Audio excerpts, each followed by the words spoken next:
Hi, I'm Sherry Heil, a marketing consultant and coach for small businesses, and this is Be an Idealist, sponsored by Amplified Concepts. We like to think that ideas spread because they're good.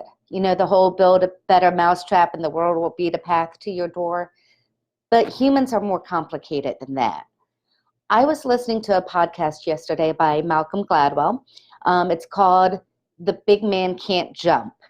And he was speaking about how humans have this threshold model of collective behavior.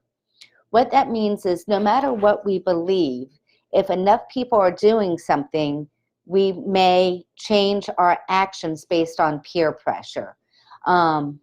So think about, I forget the tipping point in technology and innovations, but you have your people who are the bleeding edge, they jump on it, and then there's the tipping point where when enough people get involved, everybody now adopts that technology. I think back to Twitter. I was one of the first ones on Twitter. I think I was on Twitter in 2007.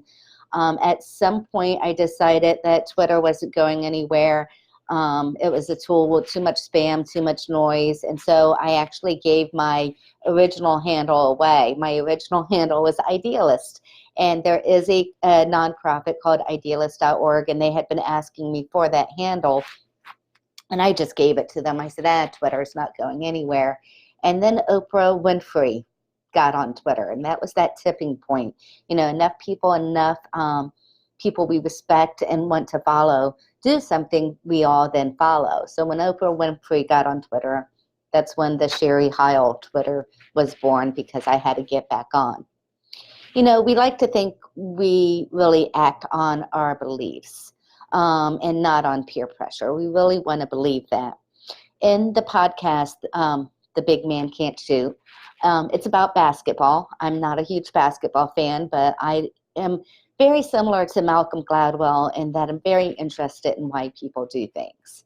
And in this podcast, there's a great basketball player. His name is, I do have to look at my notes because, again, I'm not a basketball fan. Rick Barry, I believe it was. I don't see it in my notes.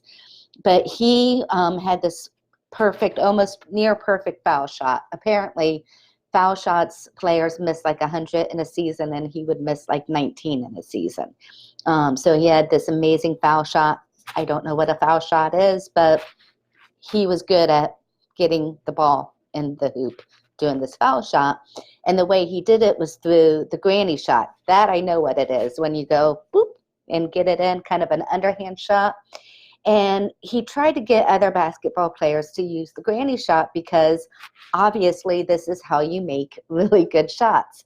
And I think in the podcast, he convinced 3 people to do the granny shot. One guy from a different continent, one guy who was more of a sociologist who believed in what he read about from Rick Barry about the granny shot, who said, yeah, I read about it. I used to do it in high school, wasn't a professional basketball player. And then his son did the underhanded shot and was very good at it. So why were people resisting this underhanded granny shot if that was the way it was great to make those foul shots? The reason is their feelings. We would love to say, yeah, I act on my beliefs, I act on my values, but do you? Because you believe you should eat well, and you believe you should exercise, and you believe you should wake up and get to work early in the morning, and you believe all these things that you should do to create the ideal life, but we don't always do them. And the reason is because of feelings, not our beliefs, but our feelings. An idealist may believe they could create the ideal world, but, something's holding them back. It's our emotions. So back to the basketball thing, these players, when they interviewed them, said, why don't you do the granny shot? They said, I'm going to look like a sissy. I'm going to be judged.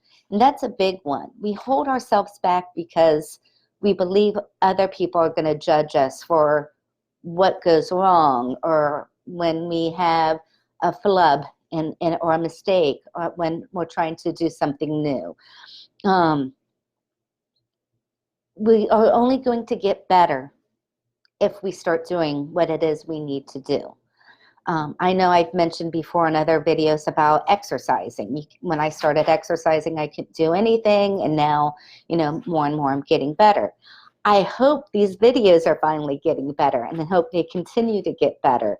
You know, there are some videos that are out there that I posted that I'm like, ooh, didn't like that one much, but I'm leaving it there, and I'm just going to keep doing it and getting better.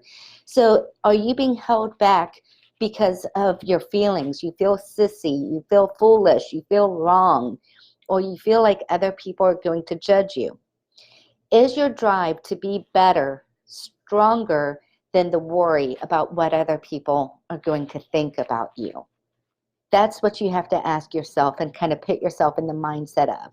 My drive to be better, my drive to create that ideal life is stronger than the judgment others might have of me, or how I think others might judge me, because what you think is probably not true anyway. So what this means to me, well, what it means to me to be an idealist is you really think through who you are and what you want in your life, not what other people want for you, not what other people think you should do.